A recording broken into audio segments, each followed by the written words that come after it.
अनेकों संत महात्माओं की जीवनी को, उपदेशों को पढ़ा, समझा और तब पदावली में ठोका, लिखा।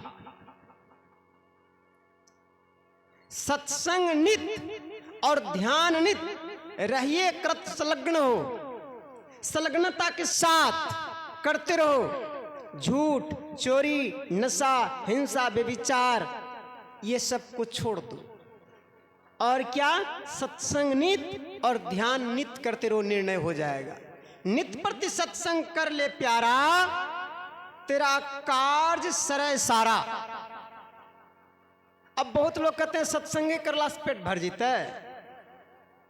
अच्छा, आज तक जो पेट भरे हैं तो पेट भर करके हुआ क्या है, या आज तक में पेट भरा? सीधी शब्दों में 80 साल तक यहां बैठे हुए लोग हैं, क्या आपका पेट भर गया? जब 80 साल से नहीं भरा तो 10 साल में और क्या पेट भर लेंगे? कौन सा पेट भरना चाह रहे हैं? खैर जाने दीजिए, उनकी भाव है। पर गुरु महाराज कहते हैं नित प्रति सत्संग कर ले प्यारा, तेरा कार्य सरय सारा। सार कार्य को निर्णय कर लो।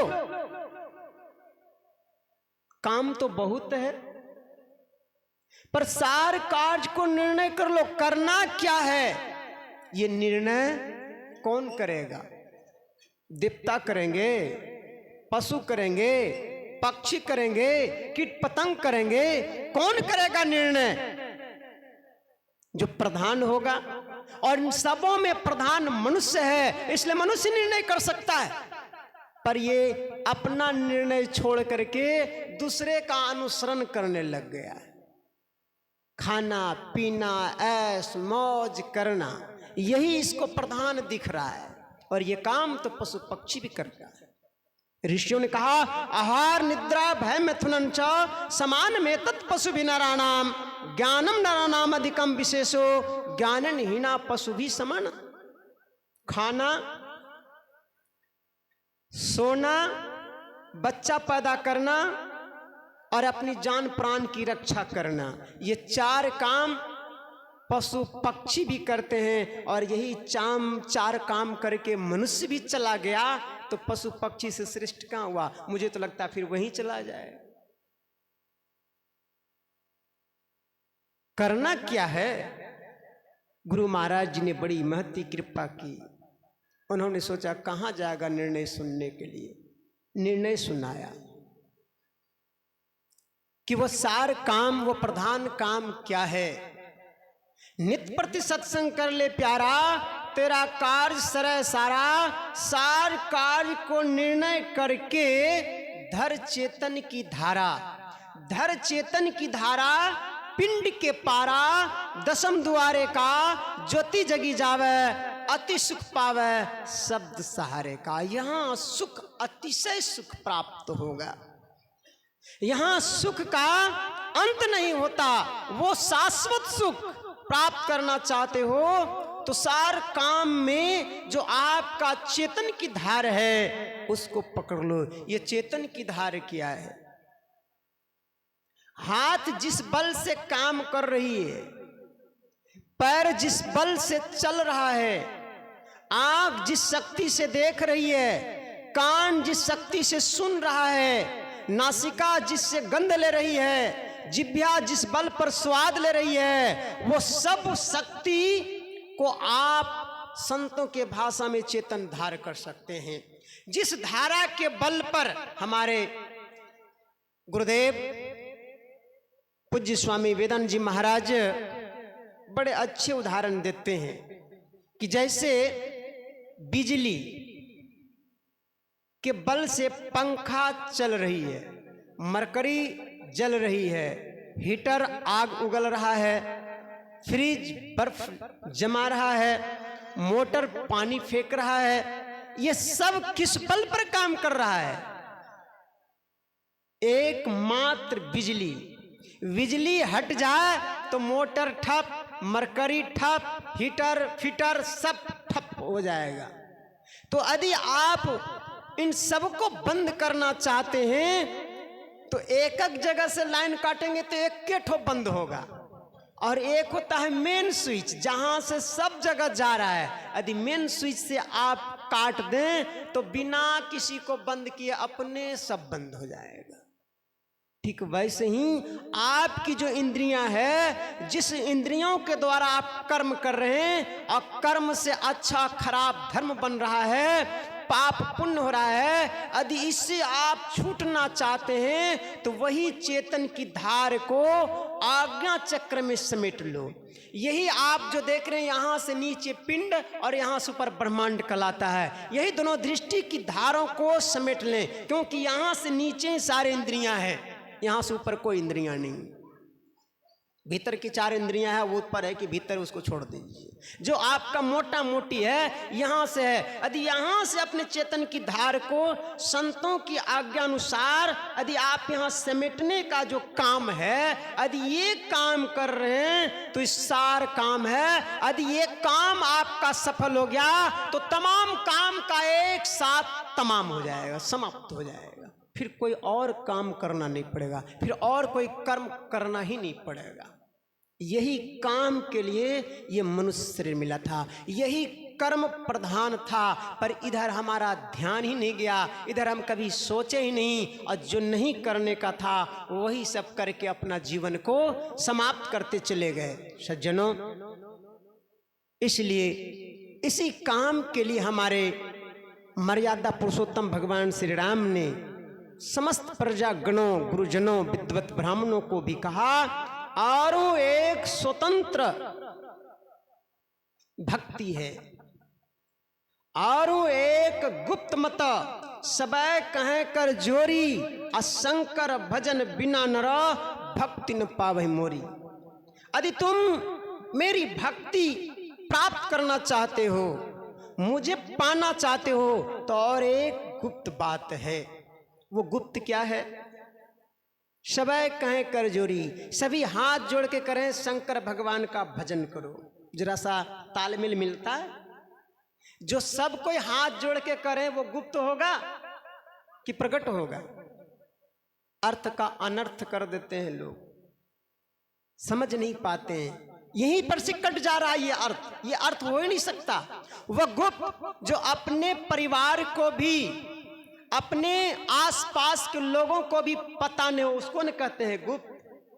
तो जरा सा आपका कौन परिवार है, किससे गुप्त है? सज्जनों, ये शरीर का परिवार तो भाई भतीजा नाती पोता जमीन जायदाद बहुत हो सकता है, पर आपका परिवार ये नहीं है। ये आपके शरीर के परिवार है। आपका असली परिवार ये आपकी इंद्रियां हैं जो आपको सहयोग करती है।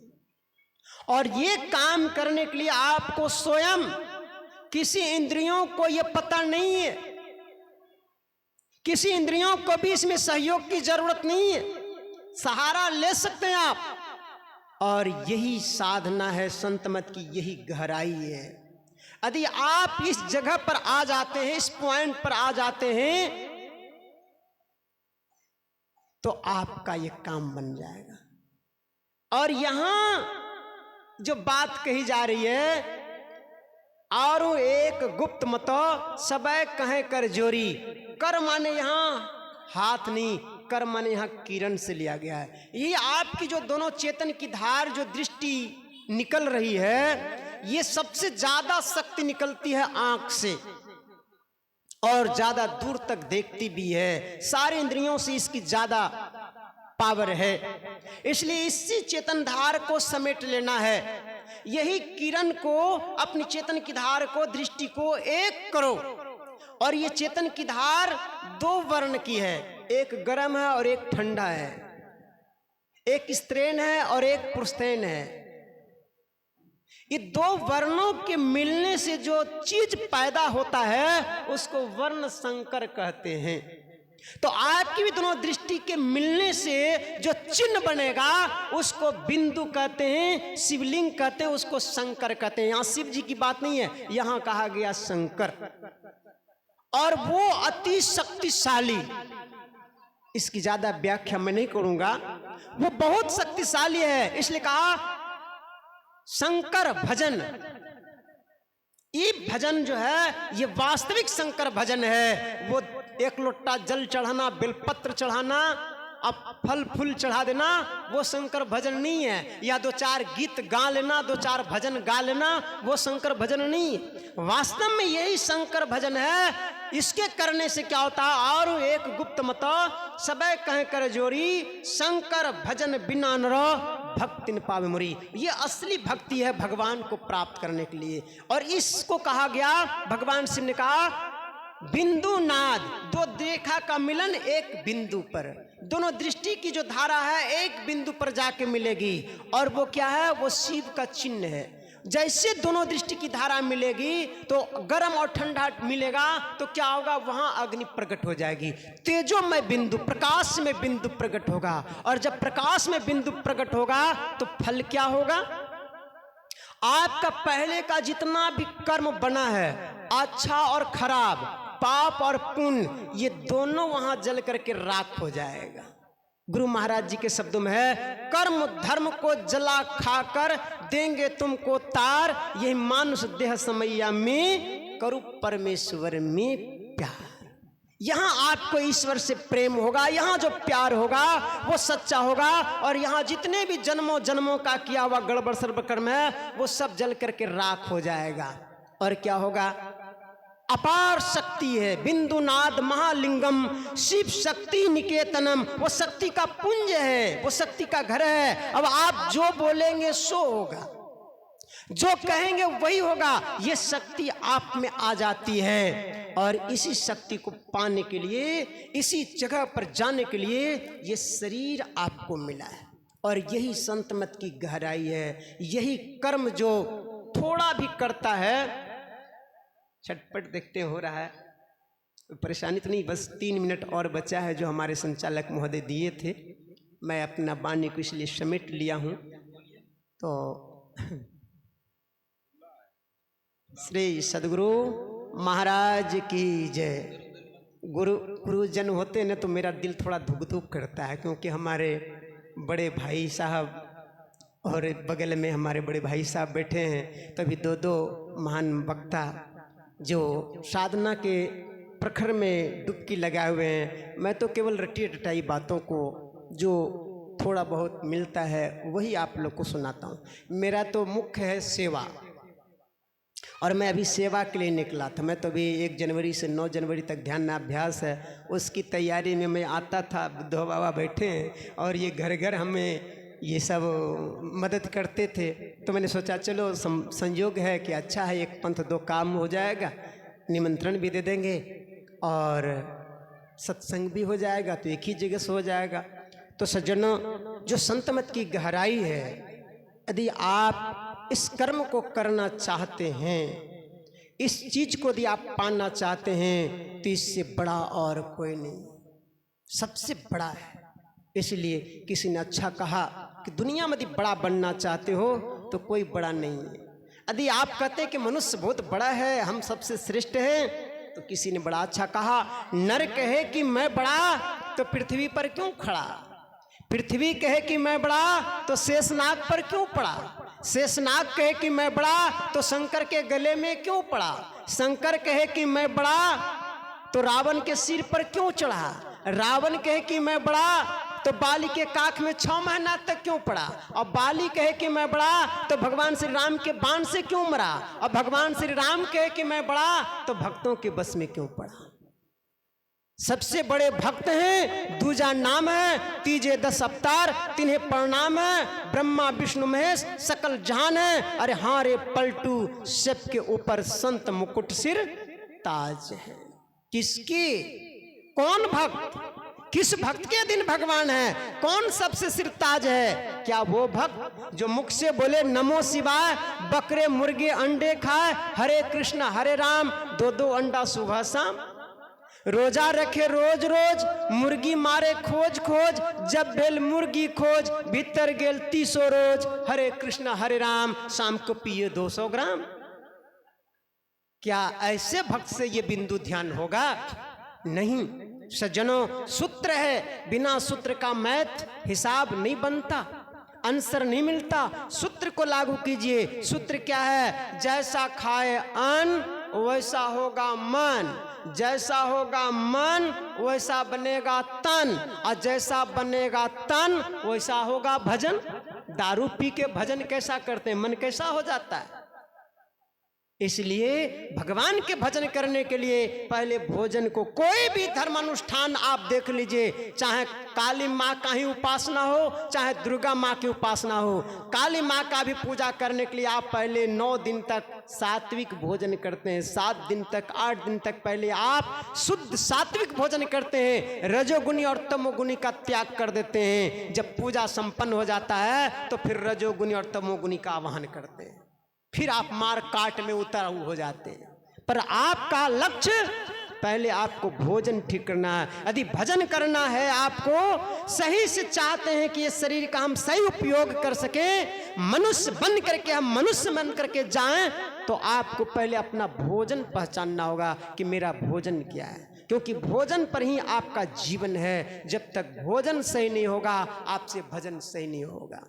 इसलिए आहार विहार को ठीक करना पड़ेगा, रहन सहन को भी ठीक कर सकते हैं। घर में आज परेशानियां हो रही है, परिवार में आज कलह हो रहा है, उसका ज़्यादातर यही है क्योंकि हमारे यहाँ से भक्ति लगभग विदा हो रही है।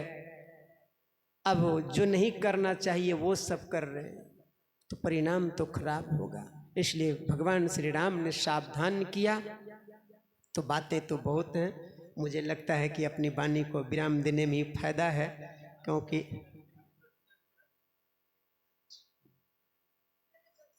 महाराज की जय। आप सभी का प्यार है और हमारे बड़े भैया का आशीर्वाद है। वो उनके सामने मैं प्रवचन करने में बहुत डरता हूँ, तो इसलिए मैं सोच सोच के बोलता हूँ। वो संपादकीय करते रहते हैं और एक एक बात को ठोक ठोक करके, आप जैसे लोग ऐसे बोलेंगे तो कैसे काम चलेगा, तो बड़ा मुश्किल हो जाता है। तो सज्जनों, पूज्य बाबा आ गए हैं और टाइम भी अधिक हो रहा है। आप लोगों का उदारता को मैं स्वीकार करता हूँ, आप लोग का निवेदन को भी मैं स्वीकार करता हूँ। फिर कभी मौका मिलेगा तो सेवा करूँगा। मेन चीज़ है जो संत मत की गहराई है, जो संत मत की साधना है, वो बहुत ठोक बजा करके आपको दिया गया है। ये केवल बलगलाने वाला नहीं है। और हमारे संत मत के जो साधक, सच्चे साधक हैं, वो भी कहीं भी कोई भी चीज़ अपने निजी स्वार्थ के लिए नहीं कहते हैं। वो ज़्यादातर प्रयास करते हैं गुरु की वाणी को रखने के लिए, गुरु की सार को रखने के लिए। अपने मनोभाव, अपना समझ बूझ से लोग कहते हैं, पर संत मत की जो साधना है, जो रामायण की बातें हैं, जो लक्ष्मण जी ने कहा, ज्ञान वैराग भक्ति सुख देनी। यदि आपके पास ज्ञान भी है और वैराग भी है, भक्ति भी है, तो निश्चित आपके सुख आपके मुट्ठी में है, जैसे राम जी को मिला। राम जी के पास ज्ञान भी है और त्याग भी है और भक्ति भी है, सेवा का भाव भी है। दुखिया को देख के पहले दुखी देखा, सुग्रीव को दुखी तो पहले उसको सुख किया, पहले उनको सुख किया। और वैराग्य में देखिए, त्याग में देखिए कि राज्य को एक क्षण में त्याग दिया। और भक्ति में तो आप देख ही रहे। तो आपके पास ज्ञान भी होना चाहिए, भक्ति भी होना चाहिए और त्याग भी होना चाहिए। यदि ज्ञान है, भक्ति है, त्याग नहीं है, तो चाहे बाबा जी हैं कि चाहे बाबू जी हैं, जेल घुसिएगा और निकलिएगा, बचिएगा नहीं। इसलिए त्याग भाव रहिए। परिवार में, समाज में, जहाँ भी रहें, अपने त्याग भाव से अपने जीवन को सुखमय बनाइए, तो यह लोक परलोक दोनों सुखी होगा। मैं सभी के लिए मंगल कामना करता हूँ और पूज्य बाबा से निवेदन करता हूँ कि आगे के उपदेश आप देने की कृपा करेंगे, बड़ी कृपा होगी। श्री सद्गुरु महाराज की, श्री सतगुरु महाराज की।